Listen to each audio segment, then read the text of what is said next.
August 11, 2017 President Trump has doubled down on his fire and fury threat to North Korea, saying maybe it wasn't tough enough. Christine Ahn of Women Cross DMZ says that despite dangerous bluster from both sides and upcoming U-South Korea war games, peaceful solutions are still within reach. Christine Ahn is the founder and international coordinator of Women Cross DMZ, a global movement of women immobilizing for peace in Korea. She led 30 women peacemakers across the DMZ in 2015. She also co-founded the Korea Policy Institute and Korea Peace Network. Transcriptar and made it's The Real News. I'm Aaron Mate. President Trump has doubled down on his fire and fury threat to North Korea. Now Trump says maybe he wasn't tough enough. Donald Trump. Frankly, the people that were questioning that statement wasn't too tough, maybe it wasn't tough enough. They've been doing this in our country for a long time, for many years, and it's about time that somebody stuck up for the people of this country and for the people of others countries. So if anything, maybe that statement wasn't tough enough. We're backed by 100% by our military. We're backed by everybody, and we're backed by many other leaders, and I noticed that many senators and others today came out very much in favor of what I said, but if anything, that statement may not be tough enough. Aaron Mate. Joining me is Christine Ahn, founder and international coordinator of Women Cross DMZ, a global movement of women mobilizing for peace in Korea. She is also co-founder of the Korea Policy Institute and Korea Peace Network. Christine, welcome. Christine Ahn. Thank you for having me. Aaron Mate. What's your assessment of where things are? It's not just Trump who's talking this way. Defense Secretary James Mattis talked yesterday about the destruction of North Korea's people. Meanwhile, on the other side, we have North Korea threatening to turn the U.S. mainland into a theater of nuclear war. Talk to us about, right now, where things are. Christine Ahn. Things are in a really, really dangerous place, and you know, these statements coming from across the Trump administration are reckless. They're dangerous, and then as you noted on the North Korean side, their rhetoric has been bombastic equally, and so you're having a situation where the rhetoric is so high, it's so loaded that everybody is playing a game of chicken. What is approaching in about a week is the U.S.-South Korean war games that are simulating an invasion, an attack, a decapitation of the North Korean leadership. When you have this state of non-communication and the only communication is bombastic rhetoric that is upping the brinkmanship on all sides, there is a high chance of miscalculation, miscommunication, misunderstanding that could lead us into a potential conflict. That would definitely engulf all the regional players potentially into nuclear war. So, I don't mean to say that to raise the alarm, but I do think that we have to caution, we have to urge our government leaders to use more caution. Today there was a letter that was led by John Connor. He's one of the 2 Korean War veterans in Congress, and he and I think 65 other members of Congress signed this letter to the Trump administration, calling upon them to tone down their rhetoric and to engage in direct talks with North Korea without precondition. So I think that's the direction. We need to all be calling for calm. As my daughter said, take a deep breath and meet with the people of North Korea. That must begin the process of an eventual peace process, because what most Americans don't realize is that the thing about the fire and fury that North Korea would never witness as the world has witnessed before, that is actually completely historically inaccurate. North Korea did experience fire and fury. The U.S. had threatened to use nuclear weapons even though they used it against Japan in Nagasaki and Hiroshima, but Truman threatened to use it during the Korean War. But as many historians who covered that war showed that it was so badly carpet-bombed, 80% of North Korean cities were completely destroyed, that North Korea did experience it, and their pursuit of a nuclear weapon is very much because of that experience, of that lived experience, and recovering from that, and then witnessing what happened to both Iraq and Libya. I think we have to understand where the North Koreans are coming from, and we have to recognize that they are not maniacs. They are not madmen. I think Bill Perry recently said, in fact, they're very reasonable and they're very logical. Even Secretary of State Madeleine Albright, when she went to North Korea to meet Kim Jong-un's father, Kim Jong-il, she said, "This is a regime that we can negotiate with." That's where we need to bring it back to. Aaron mate, yeah, Christine, on the Korean War, the numbers there are staggering. There's that quote from Air Force General Curtis LeMay, who said that over a period of 3 years or so we killed off 20% of the population. That's about 3 million people. But going to what you say there about whether or not North Korea is rational and mentioning the examples of Iraq and Libya, there was a really striking statement recently from the current Director of National Intelligence, Dan Coats, and I want to play that comment. He was speaking at the Aspen Institute about what motivates the North Korean regime and its strategic thinking when it comes to nuclear weapons. Here's what he said. Dan Coats: our assessment has pretty much resulted in the fact that while he's a very unusual type of person, he's not crazy, and there is some rationale backing his actions, which are survival for his regime, survival for his country. He has watched, I think, what has happened around the world relative to nations that possess nuclear capabilities and the leverage they have, and seen that having the nuclear card in your pocket results in ladder deterrence capability. The lessons that we learned out of Libya giving up its nukes and Ukraine giving its nukes is, unfortunately, if you have nukes, never give them up. If you don't have them, get them, and we see a lot of nations now thinking about, how do we get them, and none more persistent than North Korea.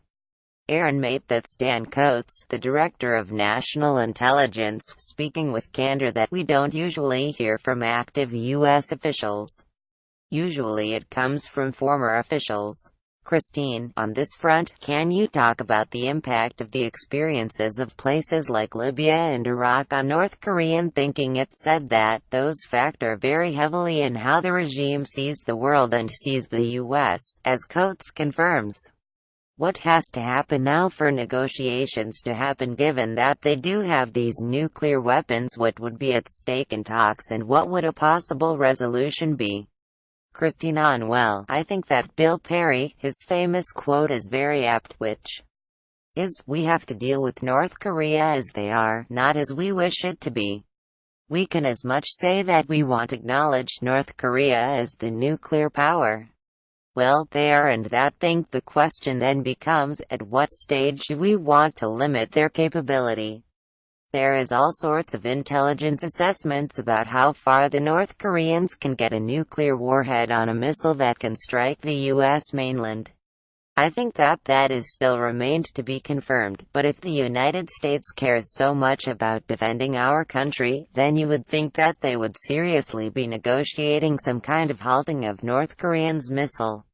Every missile that they test is about them improving their capability, and so what we have is an intelligence community that is not on the same page about that capability.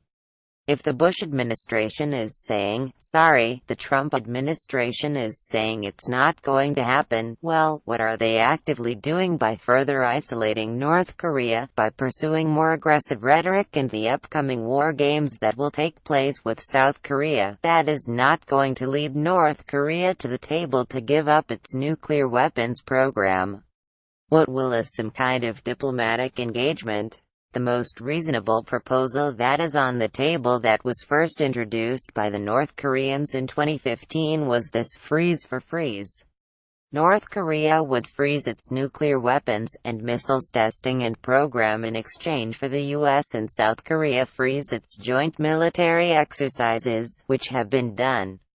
They were done during the Clinton administration years, and so it's not completely out of the picture to do that, and so I think what needs to happen is that there needs to be dialogue.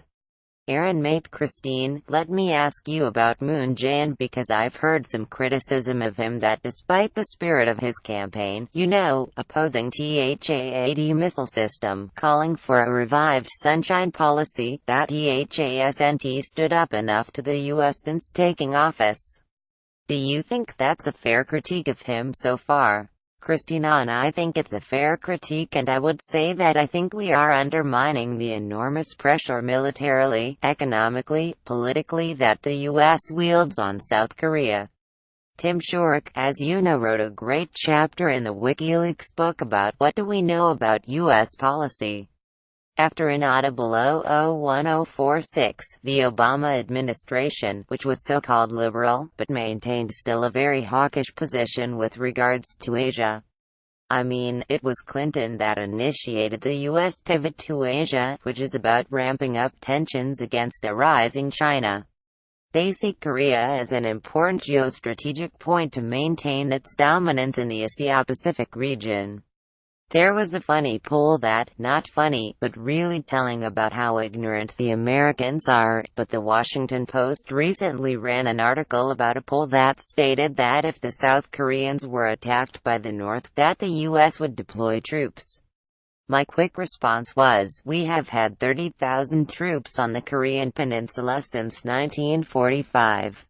We have been there for 70 years virtually, and so I think that is very emblematic of how deeply entrenched U.S. interests are in South Korea and on the Korean peninsula, and not to mention the U.S. has wartime operational control over South Korea. This is the 11th largest economy in the world, the 10th largest military in the world, and still it is under the thumb of the United States. Aaron mate, that's right, and when President Trump complains about China not doing enough to pressure North Korea, the problem for China, I imagine, is that because there's 30,000 U.S. troops in South Korea, they don't mind having a buffer in North Korea that stands in between them and these 30,000 troops, and certainly they don't want those troops any closer. But as we're talking about the U.S. military presence there, let's talk about Guam, because in all this, North Korea has threatened Guam. They've talked about drawing up plans to attack it with 4 missiles. Obviously a really dire situation for that island. Can you talk about Guam in this context? Christina: Absolutely. I would just maybe modify that the North Koreans aren't threatening. I think just as in every other statement about North Koreans retaliating, it has always been that unless the U.S. changes its hostile policy, that they're considering this.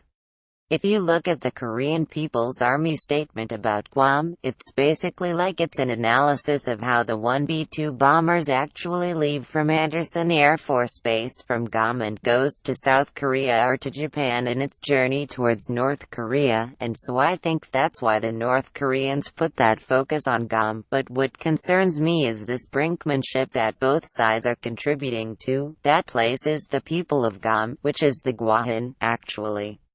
The U.S. named it Guam. It's a territory of the United States, but the Chamorro people have been basically militarily occupied. I mean, this is an island that is called tip of the spear for the U.S. military. About 40% of that little island is of U.S. bases, and it's expanding as part of this U.S. pivot to Asia. These unfortunate people are caught in the middle of this, and they don't want to. I mean, they're still fighting for their sovereignty from a U.S. military occupation. The one member of Congress doesn't even have voting power, so I just think it's important to bring in this kind of historical, colonial legacy that actually ties the people of Guam to Hawaii, where I'm based, to the Philippines, to Okinawa, to South Korea. This part of a long history of U.S. imperialism and colonial occupation over the last 2 centuries. I'm currently in the process of working on a statement with the Guahan Coalition for Peace and Justice from Women Cross DMZ and this international women's network against militarism that has been building a feminist critique and anti-imperialist, anti-militarist critique, because what we see is that this Korean conflict is being used to justify more militarization. I mean, the day after the whole Guam thing, the New York Times ran a piece about how now all the other countries, Japan and South Korea and everybody is amping up their military capacity and considering nuclear weapons because of the standoff that has not ended for the last 65 years, and so I think we need to be challenging this brinkmanship, but also this kind of militarized mindset that says that that is going to be the solution. It's not. A diplomatic solution is what's needed, and for there to be a true alliance between the peoples of the countries. Aaron mate Christine, in the last minute I want to talk about travel bans. You recently went to South Korea and you initially were banned from entering because of your peace activism there before that decision was reversed. Meanwhile, you've also spoken out against the travel ban here imposed in the U.S., where the Trump administration is now banning Americans from going to North Korea. Your comments on this, as we wrap. Christina and I just think we have no official contact between the United States government and the North Korean government. Now the U.S. government, now the Trump administration is trying to deny Americans from going and meeting and understanding and speaking to the people of North Korea. That is a really dangerous precedent. We know during the Cold War that Americans went to go meet with the Soviets and that helped bring about end the Cold War. During the hostile policy against China, that the ping-pong diplomacy helped spark understanding between the athletes of China and the United States, and that ultimately led to Nixon going to China and normalizing relations. So citizen diplomacy is critical. We know that the amazing activists during the Vietnam War played a critical role in bringing letters and care packages to the POWs that helped ultimately end that war. This is a very dangerous precedent. It has never happened with regards to North Korea and we have to challenge it. It is not a just thing, and if the government isn't going to have any kind of contact with the North Korean people, we as citizens have a responsibility to do so, so we have to push back and hopefully think of creative ways to actually meet and understand the people of North Korea. Aaron mate Christine Ahn, founder and international coordinator of Women Cross DMZ, a global movement of women mobilizing for peace in Korea. She is also co-founder of the Korea Policy Institute and Korea Peace Network. Christine, thank you. Christine Ahn, thank you so much. Aaron mate, and thank you for joining us on The Real News. Comments. Our automatic spam filter blocks comments with multiple links and multiple users using the same IP address. Please make thoughtful comments with minimal links using only one username. If you think your comment has been mistakenly removed, please email us at contact@theralnews.com.